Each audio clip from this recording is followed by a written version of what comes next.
Olá, meu nome é Jack Santos e nesse vídeo eu vou continuar a série Investindo em Bitcoin na Prática e também vou compartilhar notícias relevantes da última semana. E se você achar que as informações que eu vou compartilhar foram relevantes, não esqueça de deixar o seu like, se inscrever no canal e ativar as notificações. Observando o gráfico aqui dos últimos 7 dias, fica nítido que o Bitcoin está lateral. Apesar de ter sofrido uma pequena correção, chegou a 101 mil já em 3 ocasiões, inclusive na quinta-feira passada. Ele voltou ao patamar de 103 mil e no momento permanece nesse patamar. Mas, se você olhar o gráfico dos últimos 30 dias, você nota que o preço está em ascensão. Ele sobe um pouco, lateraliza, sobe um pouco, lateraliza. Então, se ele continuar nessa mesma tendência, em breve teremos outra pernada de alta. Agora, com relação ao meu investimento, ele segue praticamente exatamente como na última quinta-feira. O lucro em porcentagem permanece por volta de 27% e por isso eu permaneço observando os próximos passos.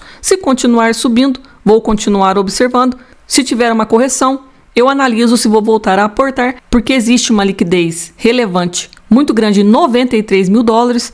É pouco provável que o preço volte até lá novamente, mas caso isso ocorra, então eu estarei propensa a fazer um aporte, porque essa correção provavelmente será o último pullback antes do Bitcoin ir buscar o alvo de 120, 150 mil dólares. E se não houver uma correção acentuada como essa, eu só vou continuar observando até o momento que eu obtiver um lucro que eu achar que é o suficiente para então eu vender o meu Bitcoin e colocar o lucro no bolso. Certo? Então agora vamos para as notícias.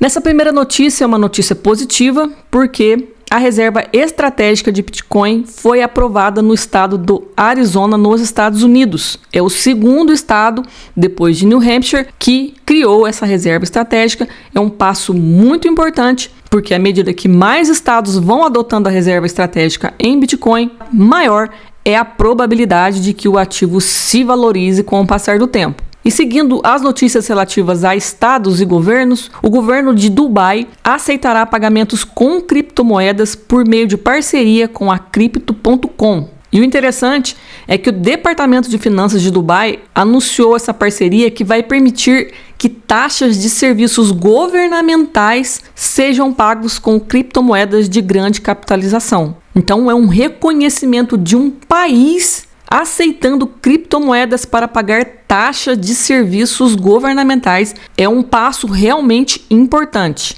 Já a Ucrânia está se preparando para criar uma reserva de Bitcoin, diz a mídia local. Neste artigo fala que a Ucrânia pode ser o próximo país a criar uma reserva de Bitcoin. E essa informação, segundo a mídia local, fala que ainda em fevereiro, o primeiro vice-presidente do comitê responsável por esse tipo de iniciativa já havia afirmado que em breve apresentaremos um projeto de lei da indústria que permitirá a criação de reserva em criptoativos. Já nesse artigo, fala que o estado do Wyoming conta com a Inca Digital para garantir a primeira stablecoin emitida pelo estado antes do lançamento em julho. Ou seja, o próprio estado vai fazer a emissão de uma stablecoin. Aqui fala que o token vai chamar WYST e ele deverá ser o primeiro token estável totalmente reservado e lastreado em moeda fiduciária emitido por uma entidade pública dos Estados Unidos. O governador do estado do Wyoming, Mark Gordon, afirmou em março que a fase de testes do token estável continuará até o segundo semestre de 2025 e possivelmente será lançado em julho. Agora, com relação às iniciativas de fusão do mercado atual com o mercado de criptomoedas, a Mastercard fez outro anúncio. Dessa vez, ela vai lançar novos cartões de stablecoin em sua mais recente iniciativa de criptomoedas com a MoonPay. A Mastercard fechou outra parceria com uma empresa de criptomoedas para fornecer cartões com stablecoins, permitindo que usuários e empresas façam e recebam pagamentos em stablecoin no mundo todo. Em parceria com a MoonPay, a implementação contará com a infraestrutura da Iron, empresa de pagamentos com stablecoins adquirida pela MoonPay em março. As transações serão convertidas automaticamente para moedas fiduciárias. E aqui fala que, apesar da neblina regulatória com relação às stablecoins, as redes de cartões estão dobrando a aposta nas stablecoins, apostando em sua utilidade em remessas, economias criadoras e comércio internacional.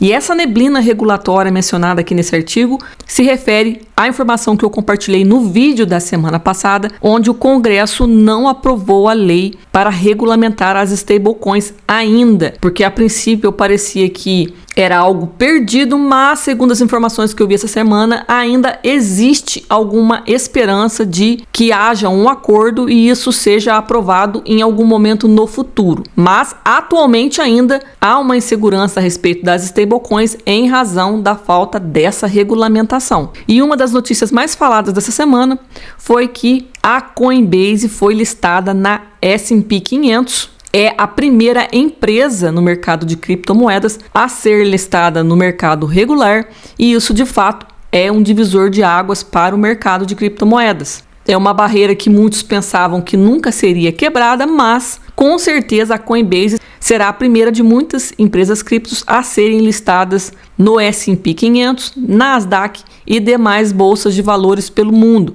Só que tem um problema. Como você pode ver aqui, essa notícia é do dia 13, ou seja, terça-feira, e na data de hoje saiu essa notícia aqui, falando que a Coinbase revelou um vazamento de dados dos seus usuários. A empresa foi hackeada e o hacker pediu 20 milhões para não divulgar esses dados. E em razão desse problema aqui, a ação teve uma queda em torno de 4%. E eu achei esse acontecimento muito suspeito. Me parece que foi algo feito justamente para descredibilizar o mercado cripto, a segurança envolvendo investimentos em criptomoedas, a fim de minar, inclusive, o futuro de empresas criptos dentro das bolsas de valores pelo mundo. Resta acompanhar o caso para ver como que a ação vai reagir a longo prazo, porque certamente isso vai influenciar a aprovação de listagens de novas empresas criptos em bolsas de valores.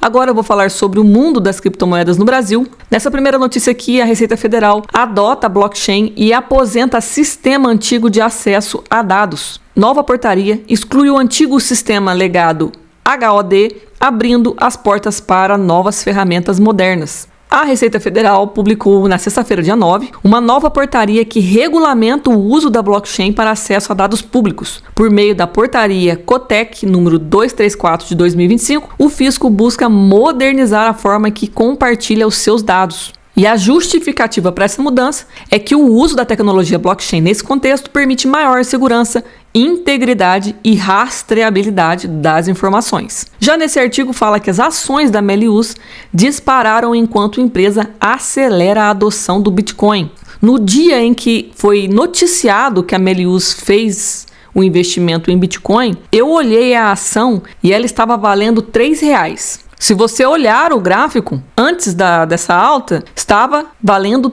R$3,03 no dia 10 de abril. A Melius teve uma alta de 147% desde que oficializou o início do seu investimento em Bitcoin. E isso é mais uma demonstração de que, depois que a MicroStrategy, que agora chama só Strategy, tornou-se um case de sucesso em razão do investimento em Bitcoin e o fato do Michael Saylor ficar incentivando outras empresas a fazer o mesmo em razão da valorização que isso provoca, várias empresas estão passando a fazer esse investimento para surfar nessa onda, porque estão vendo o que está acontecendo na prática. E quem negar que esse resultado é fruto do investimento em Bitcoin, infelizmente está negando a realidade.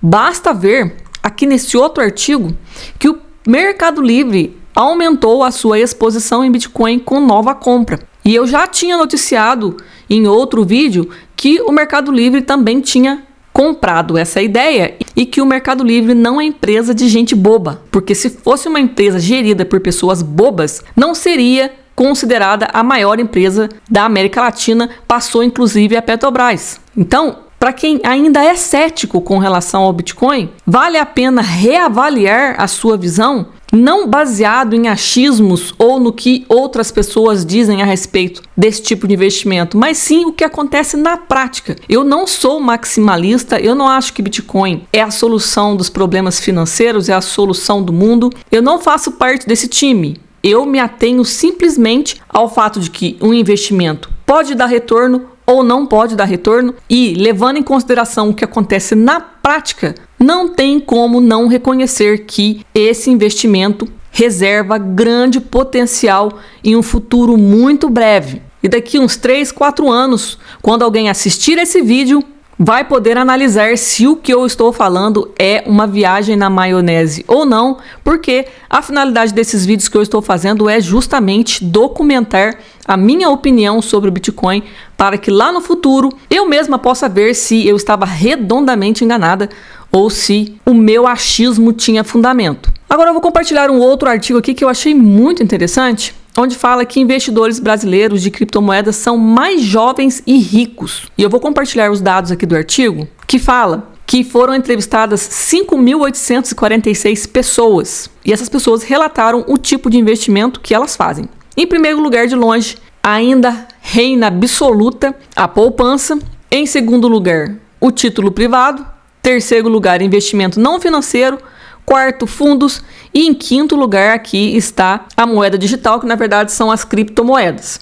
E nesse gráfico aqui mostra as informações mais detalhadas a respeito de cada investimento e inclusive o meio por onde as pessoas que fazem esses investimentos buscam informações. A idade média dos investidores brasileiros é de 43 anos e esse número cai para 29 entre aqueles que investem em criptomoedas, enquanto a geração X, que tem entre 44 a 63 anos, e os millennials, que é 29 a 43 anos, são dominantes no quadro geral, representando de 33 e 28,5 respectivamente, o mercado de criptomoedas é dominado pela geração Z, que tem entre 16 a 28 anos, que representam 57,2% desse mercado. Outra diferença evidente está relacionada à renda familiar e ao gênero. No geral, mulheres representam 51,5% dos investidores brasileiros, que é uma informação interessante que eu acredito que muitas pessoas desconhecem. Mas essa porcentagem cai para 31,3% no mercado cripto. Agora, com relação à renda,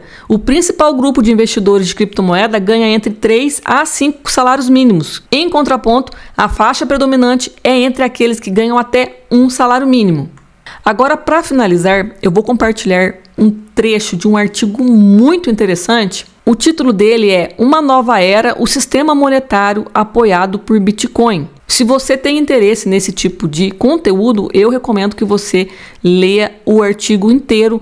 Aqui eu só vou compartilhar o trecho que eu achei mais interessante. O autor fala que mesmo com um valor de mercado de aproximadamente 2 trilhões de dólares e um volume médio diário de negociação de mais de 20 bilhões, o Bitcoin ainda não é grande o suficiente para substituir o petrodólar como a espinha dorsal do sistema monetário dos Estados Unidos. No entanto, um aumento significativo no preço do Bitcoin pode catalisar um novo paradigma. Preços mais altos do Bitcoin provavelmente impulsionariam um crescimento substancial na emissão de stablecoins lastreadas em dólares americanos, devido ao maior valor total de mercado da classe de ativos e à medida que os efeitos da rede do Bitcoin e das transações de ativos digitais se consolidam. Por sua vez, a emissão de stablecoin aumentaria diretamente a demanda por letras do Tesouro dos Estados Unidos, efetivamente transferindo a proteção dos déficits dos Estados Unidos do petróleo para o Bitcoin. Isso permitiria que os Estados Unidos mantivessem seu domínio monetário enquanto minava o poder estratégico dos países BRICS, que recorreram ao ouro em uma tentativa de desafiar e contornar o sistema do dólar. Há vários desenvolvimentos recentes que indicam que o trabalho de base para essa transição já pode estar em andamento. E há vários desenvolvimentos recentes que indicam que o trabalho de base para essa transição já pode estar em andamento. Então aqui ele explica de uma maneira sucinta, muito simples, como que pode acontecer essa substituição. E por essa razão e outras, todos devem acompanhar a evolução da aprovação da regulamentação das stablecoins, porque como você pode verificar aqui, essa aprovação é uma chave importante para essa transição. Então, espero que essas informações tenham sido úteis para você. Qualquer dúvida, deixa aí nos comentários. Até a próxima!